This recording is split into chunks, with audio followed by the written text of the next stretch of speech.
يبيتي أواصل يا شعبك إن حريص كتير على الله بس أغلب كل هانتاي أقولها الله بارس أغلب كل هانتاي أوبا أسمع لنا سمع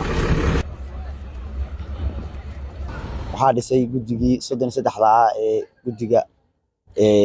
gobolka ka jiray baa dhisay ciidanka waana ciidan la og yahay SSC ay leedahay dadka SSC ee deegaanadooda marka waran habeenkii bas ba shaqeysaan mise habeen iyo maalinba waa shaqeysaan meel kala duwan ka shaqeysaan may habeen iyo maalin waan shaqeynaa kana daalmiyana shaqada aan u hayno shacabkeena waad ogtiin waxa joogi jiray niman caasha bari soo qabta gobolka qof dil soo qaban waaya waxaan u maleynayaa taasa cashar weyn ku ah waan ognahay hadeertaan nimankaasi shaqooyinka ay wadaan iyo hawlaha ay maaga yihiin waxaan ognahay in dad lagu fangareynayo lacag lagu siinayo in la siiyo draagis si waxyaalaha maanka dooriyo ee lagu qalqalinayo goboladan SSC ka hortag waxaan u maleynayaa boolisku inta badan ka dabatag bay sameeyaan laakiin hortag lama sameeyo laakiin gobolada SSC waxay si dheertaa ciidankeedu u dheeryahay waxay sameeyeen koorsigan dad aan ku soo qabanay maandooriyo iyo dad tuhmo ku jiraan oo amni darro magaalada u yimid way jiraan oo gacanta lagu hayo ee ku jiraan ayagana waa soo bandhigi doonaa insha Allah taala fariin u dirayaa dadka shacabka inay la shaqeeyaan ciidamada insha Allah taala waxaan soo sameyn doonaa lambarkii gaabnaa ee uu lahaan jiray ciidanka xasilinta gobolka waan sameyn doonaa si ay ula soo xiriiraan ciidamada waxaan leenahay shacabow ciidanka waa ciidankiini waxyaalaha aad dhibsataan ee amaan darrada ah ee aad qoonsantaan inaad la soo wadaagtaan ciidankiina aysan noqon wax aad inta aragtaan oo ka dhaqaaqdaan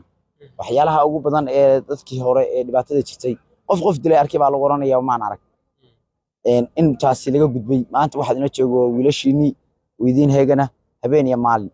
in ay wixii amniga gobolka ligdi ku ay arkaan inay la soo xiriiraan laamaha amniga booliska hore miyaa ku jirtay adigu iyo Soomaaliland ka tirsanaa mise waxa tahay ciidamadii SSC ee duurka ku jiray mayana waxaana ciidamada SSC ee ku jira duurka annagu Soomaaliland waliga ma shaqeyn waxaan soo marnay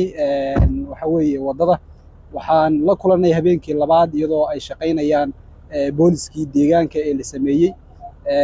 shaqadoodu runtii waxa weeye si dhaqan wanaagsan oo usluubeysan oo waxa weeye Allahu musta'aan waxa weeye wanaagsan bay u wataan waxay noola dhaqmeen qaab waxa weeye sida loola dhaqmo qof wadada maraya sida ugu wanaagsan waxaan rajaynaynaa oo ka filaynaa in waxa weeye shaqadoodu ay intaa iyo ka sii wanaagsan ahaato halkan waxaa loo kulnay booliskii SSC oo shaqeynaya si wacan u shaqeynaya lala dagaalamaya muqaadaraadka magaalada Waalay iyo xashad iyo qulunka magaalada Waalay oo ay kaga tageen haraadigii Muuse Bixi Kacaygu Axmed Dhahar waxaan kamid ahaa dadkii gurmadka iyo indheynta ugu yimi magaalada Laascaanood si ay u eegaan xaaladii baahsanayd ama dhibaatadii ka dhacday magaalada Laascaanood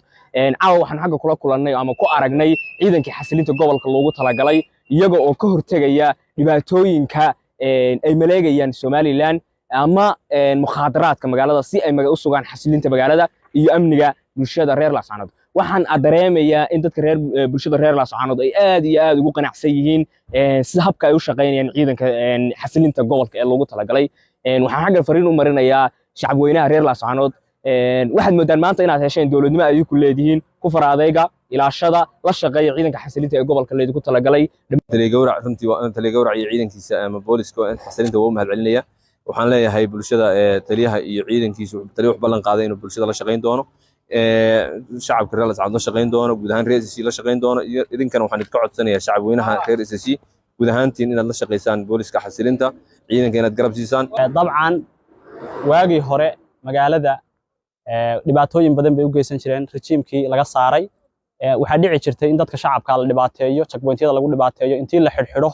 misna ay dhici jirtay in lagu soo daayo lacag oo hooyooyinka iyo dadka maanta lacag laga qaado si ilmahooda